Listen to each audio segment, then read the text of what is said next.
Hello. Well, welcome back to the most relevant platform when it comes to talking about politics and the truth, where we tell it like this. We tell the truth and we let the chips fall where they may. And also, as we say all the time, truth crash to earth shall rise again. And then the final advice that we give all those who are in Jandam, it's not a threat to, it's just an advice. And the advice is that we shall crush all the Jandam with the truth. That's the only weapon we have on this show, and that's what we use very, very, very well here. Let me say one more time to all those who are following us on Facebook and YouTube.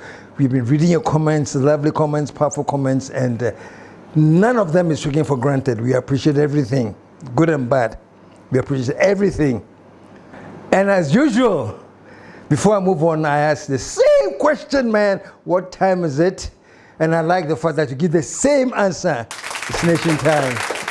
Yes, it is Nation Time. And today on Nation Time, we're going to move it a notch higher.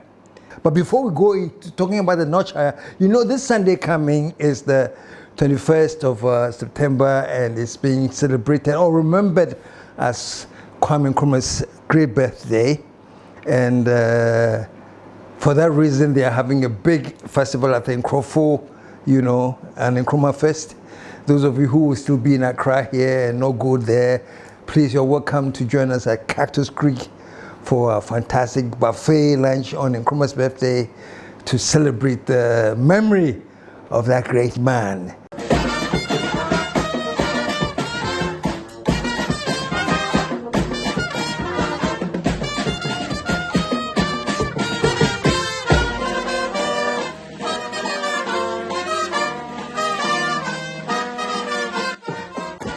Cactus Creek Hotel invites you this Sunday, 21st September, for a delicious local buffet. Don't miss it. See you there.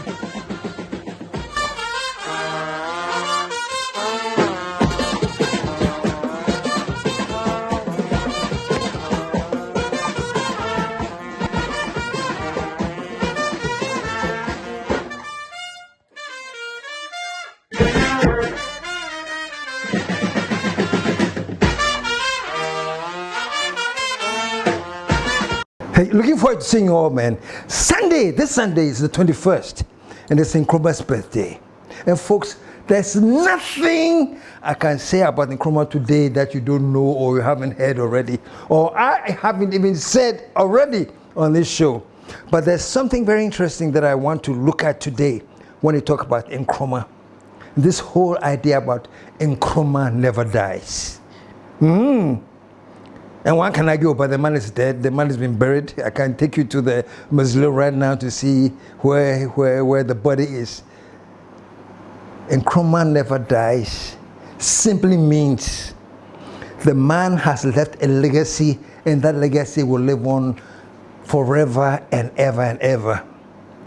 And I'm saying this because today on this program, I'm going to talk about one of his legacies that we, when I say we, I'm talking about Ghanaians, I'm talking about Nkrumahs, I'm talking about everybody who is interested in building this nation to understand that we have inherited a legacy from Kwame Nkrumah. And that legacy will never, ever, ever die. You know, when Nkrumah was invited to, let me start this way.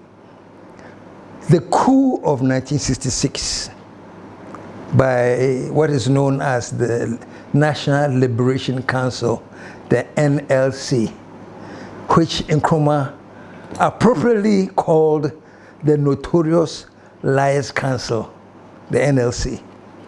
So the coup by the Notorious Liars Council took place when Nkrumah was on his way to Hanoi. He was going to Vietnam. And folks, what was Nkrumah going to do in Vietnam? Some of you will remember, those of you who don't, just read the history books. I'm sure you've heard about that complex Vietnam War. This is a huge war in Vietnam, and it was quite interesting because North Vietnam was being backed by the Soviet Union and China and the Eastern Allies, and South Vietnam was being backed by the US and the UK and all those Western allies, you know. So it was almost like, more like a war of the two worlds, the West versus the East. It was called the Vietnam War. And guess what? During the Vietnam War, the president of North Vietnam, I believe his name was Ho Chi Minh. Ho Chi Minh actually extended an invitation to our own Dr. Osagyefo Dr. Kwame Nkrumah. Ho Chi Minh and extended an invitation to him. He says, please come and use your influence as a world leader to help broker peace in Vietnam. My dear friend Kofi Wai will ask, what Tibida? It's what Tibida. You know, here was a war of the worlds, East and West, clashed in a very complex, complicated war in Vietnam.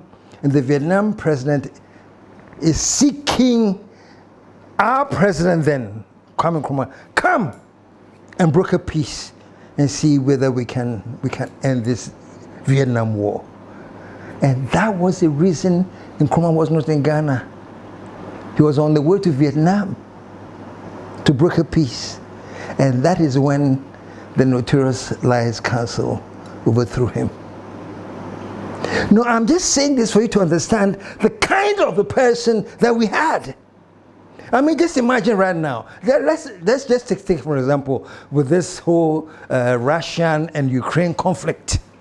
And then we hear all of a sudden that either Russia or Ukraine has called on John Dramani Mahama to come over to help create the peace. What would you think? What would that make you think? No, I just want to draw your attention to the fact that the kind of respect he held on the international platform was not a joke. And he was from Ghana. And he is a man, which unfortunately we allowed the CIA with the notorious Lies Council to overthrow. And we jubilated. Sadly, we jubilated. The outpour of jubilation was just mesmerizing. But folks, this was the man we had. Now let's move on. So what I want to say today is this, that we had a gem that we threw away, that we lost. But the legacy of that gem lives in us. It lives in me, it lives in you, it lives in many people out there. The spirit of Kwame Nkrumah dwells in us. And so long as it dwells in us, we shall continue the crusade which he began. And what crusade did he begin? On the bigger front, he wanted to unite Africa. On the narrow front in Ghana, he wanted to build one country that lived together as Ghanaians. It was through Nkrumah that Volta region was even added to Ghana. It was part of Togo. You know, that is the man, that is the Ghanaian that we're talking about. He wanted to build this country. And he wanted to turn Ghana into a very solid, industrialized country in Africa. That wherever you are, whenever you mention Ghana, everybody will recognize, oh, that place. And that is what Nkrumah was trying to build. And I'm not kidding here. That was his whole agenda. Unfortunately, it was cut short. But I'm saying today, as we celebrate his birthday on the 21st, I think we are celebrating the birthday with the idea that his legacy will never die. And as such, Nkrumah never dies, man. I was a very, very, very, very, very small boy then. But I remember some of the songs that we used to sing around. Pardon my voice. You know, there's a song that we used to sing, or that was sung during the Nkrumah time, you know. was there is victory for us. There is victory for us in the name of Kwame Nkrumah. There is victory for us. And the chorus was the best part. Forward ever, backward never. In the name of Kwame Nkrumah, there is victory for us. You know, forward ever, backward never. That's what we're singing after independence. We have become an independent country. We're going to prove to the world that we are capable of managing our own affairs. There is a new African in the world. That new African is ready to fight his own battle and show that after all, the black man is capable of managing his own affairs. We are going forward ever, backward never. That's what we used to sing. Forward ever, backward never. I know there are many, many of you in my age group and up who remember this, who are singing some. And of course, those of you who do not like Nkrumah, you are so annoyed with me right about now, you know, because there's a whole faction of Ghanaians that thought Nkrumah was the most evil thing to happen to Ghana. But I won't talk about them yet. Because for me, if they do a very serious analysis of themselves, they'll realize that it was just pure hatred and maybe a mental defect. You can't be in this world, you can't be a Ghanaian, know about what Kwame Nkrumah was trying to do for Ghana and have in your heart hatred for him. If you do, please do further checks. Because today I'm going to be annoying enough to say that it's a mental problem. Despite all his faults, he was not a god, he was not anything, but he has his faults. But anyway, let's move on. The important thing I'm saying today is that we're singing that song, forward ever, backward never. We were happy. And some people were threatened. The whole of the Western world were threatened. The US was threatened. Because the US, that's when racism was at its peak. And they were really tormenting the black folks there, you know. So whilst Nkrumah's name was growing up and in Ghana was becoming popular, there's this African nation full of black people that they have fought for their own independence. The white folks in the US were afraid that if the black Americans, the African Americans, then they called them niggers. They used to call them niggers. That's how much they disrespected them. Eventually moved from nigger to negro. Just a more upgrade. And then from Negroes they became blacks. And then from blacks they became African Americans. But the point of the line is this, you know, the Nkrumah momentum raising up faith and hope in the black world was hitting America. So they too were very concerned about this man. It was not in their interest for this man to flourish. So it was in their interest to make sure that the CIA stages a coup to overthrow Kwame Nkrumah. And they did. And much to their enjoyment, those in Ghana who hated the hell of Kwame Nkrumah also jubilated outside to say, Yadamwase, we thank you for delivering us from this dictator. And to date, we have lost course as a nation. Let me say this, folks. I'm talking about a very opinionated Nkrumahist.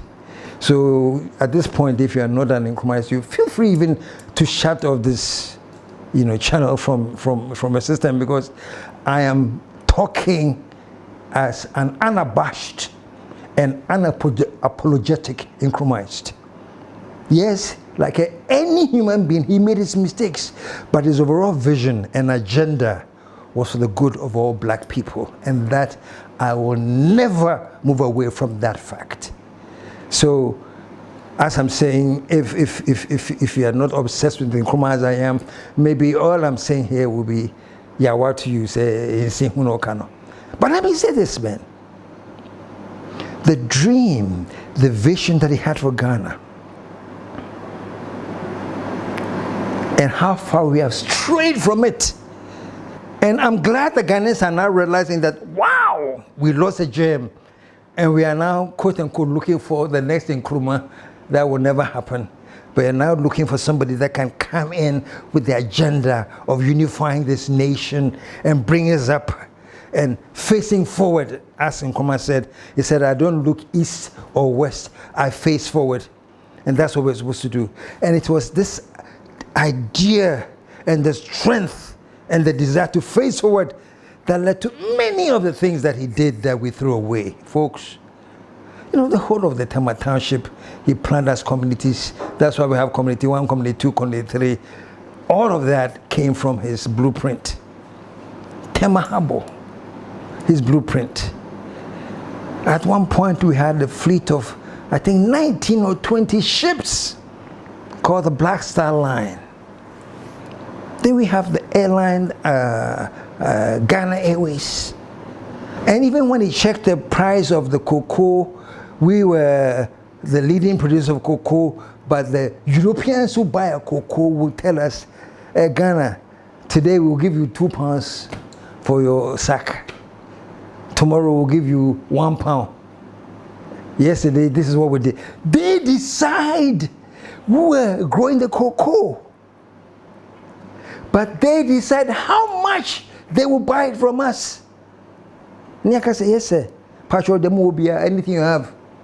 So Nkrumah erected silos in Tema. Huge silos. People thought they were for ammunition and all that crap. He said he wanted to store the cocoa beans in there, so that the cocoa beans will not be flooding on the world market. And when we store it and we can create some scarcity on the market, then we can control the price. He did it. The amount of secondary schools, a thing called the Ghana Educational Trust, I don't know how many, I don't remember how many secondary schools there were in that, but he just blanketed the whole country with secondary schools. The man's vision and idea was positive. He believed in a Ghana that was thriving. And that is why Ho Chi Minh, president of North Vietnam, calls out to Kwame Nkrumah, hey Charlie, we are having this Vietnam war. You know, America is backing this, my side, this side, Russia is backing me. We need somebody to come and broker peace. Come from Ghana. And they call Kwame Nkrumah. That is what they saw. Now what I'm saying today is that yes, he's dead, but this vision lives on. And I'm not putting words in the mouth of John Dramani Mahama, but when he says we need a reset. But there is hope on the horizon. Today should mark the beginning of a new opportunity. An opportunity for us to make a difference in our governance and our economic management. We shall reset our dear nation, Ghana. To go back to our Ghanaian values, to go back to doing things the way we're used to doing them from the independence time. If you say we are resetting Ghana, we are going as far back as when we started as a nation, as a people. And that was in 1957, I think. And to date is how many years? 68 years? You know.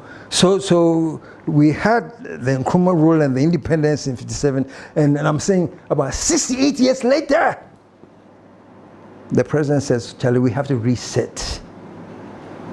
Reset means let's look at ourselves. Let's go through deep introspection of ourselves and become the people who we are supposed to be. We are proud people, man. We should get leaders from everywhere calling Ghanaians, come and help us solve our problems, like they were doing when Nkrumah was leader. We want to get back to those days, folks. We do. And that's why I'm saying that a platform like this, we call it TALKSHOP, we call it a platform to build a nation. And the reason this is so important for us, when I say us, I'm talking about me and my team here, is that we have to reawaken our consciences to understand who we are. Maybe we are forgetting who we are. We are drifting into other things. We are becoming a culture of a TikTok. The culture of TikTok is ruled by the culture of insults and insanity. TikTok can be something amazing if we decide to use it to educate and raise our consciousness. It'll probably be one of the most effective tools.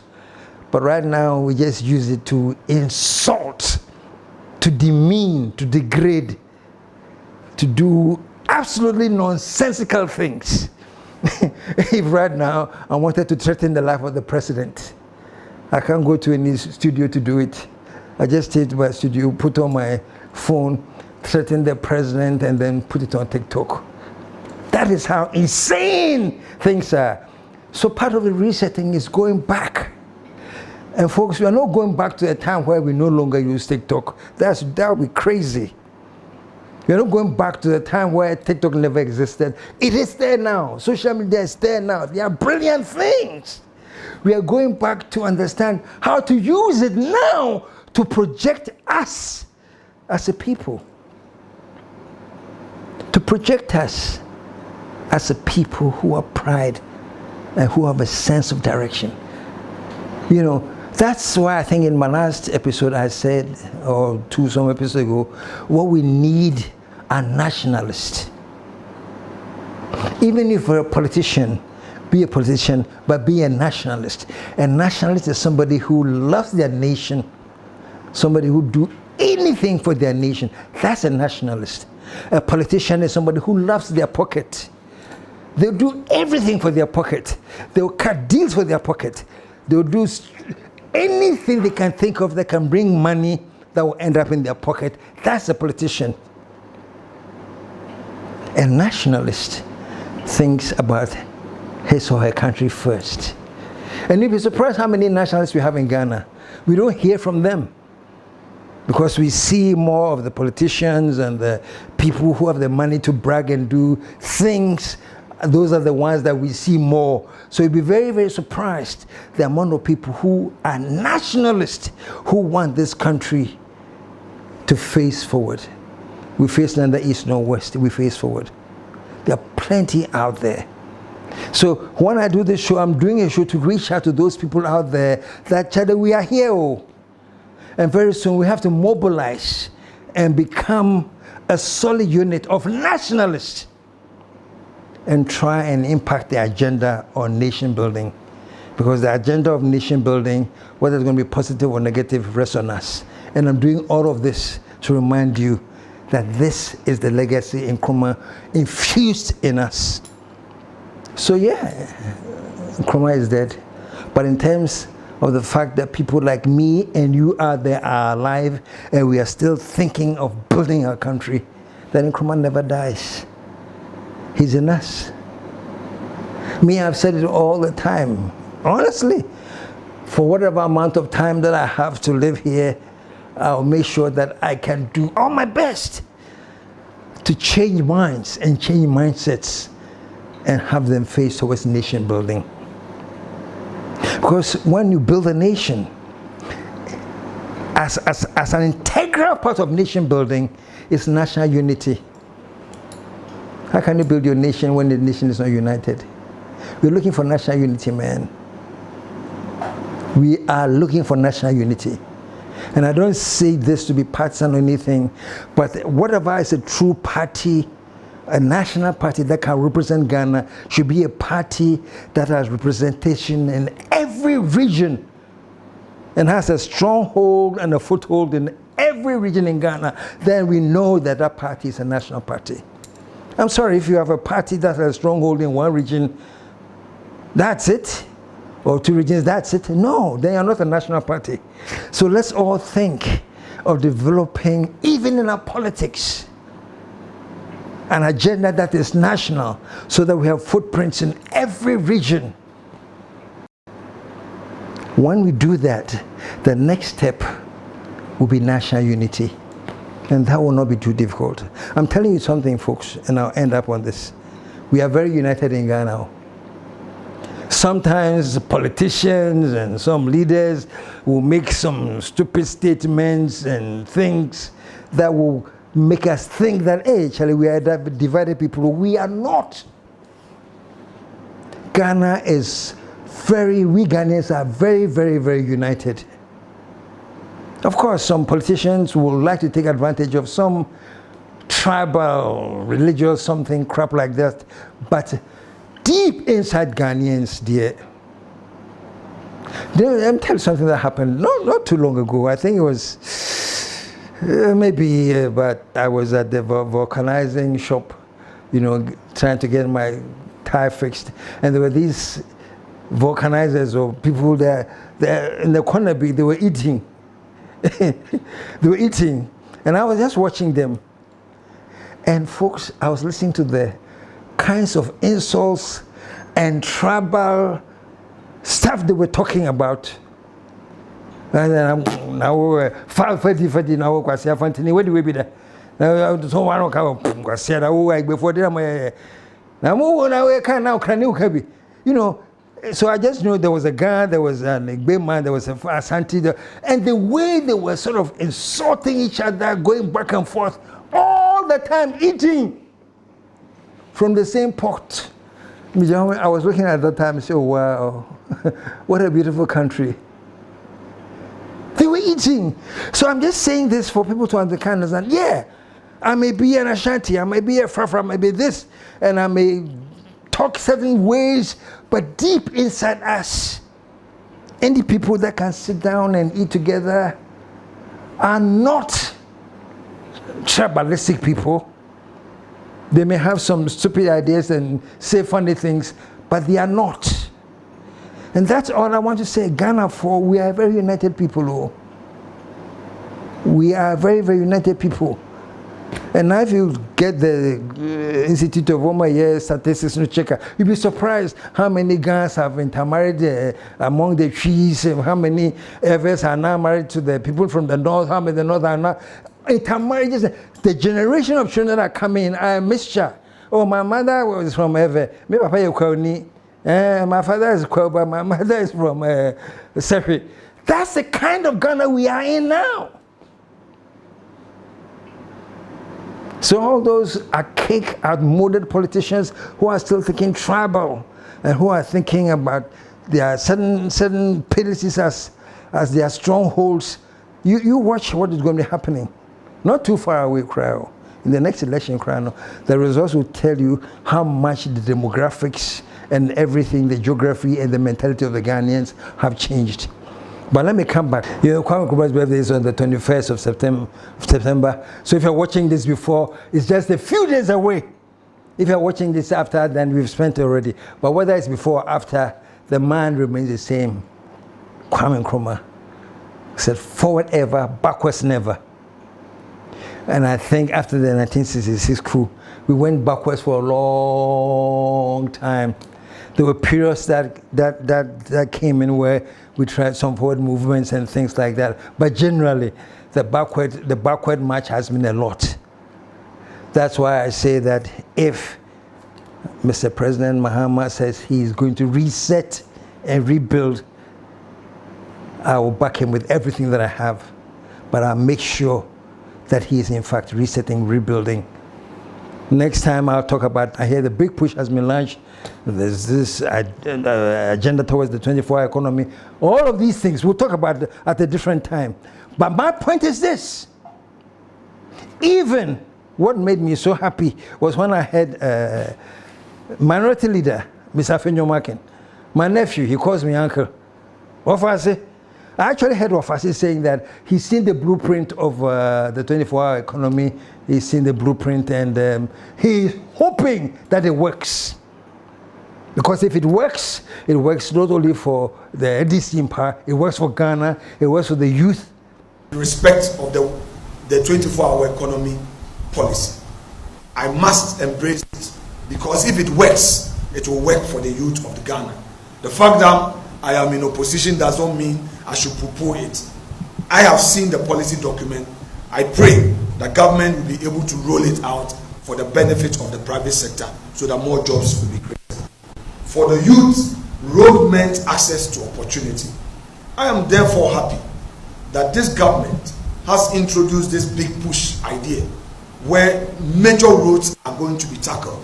If this is done, it will further open our economy and make Ghana a better place. Again, it is my hope that government is able to roll this out for the good of our country. Hey, nephew, I'm very happy. Folks, let me say this, man. What he has said does not mean he's no longer an MPP. He is an MPP, he's a minority leader. Beautiful. This is what I'm talking about, though. This is the unity I'm talking about. Be whoever you are. MPP, NDC, CPP, whatever you are, be whatever you are. But support a national agenda that will work to bring transformation to the whole country. Support it. It doesn't matter who is bringing that transformation. Support it. So this, coming from Afenyo, I thought was quite instructive. That's why I said, Ofasi, keep it up. And I hope that other people of the same political persuasion will start getting to the point where we all understand that regardless of who is in power, where we are now in Ghana is no more about parties.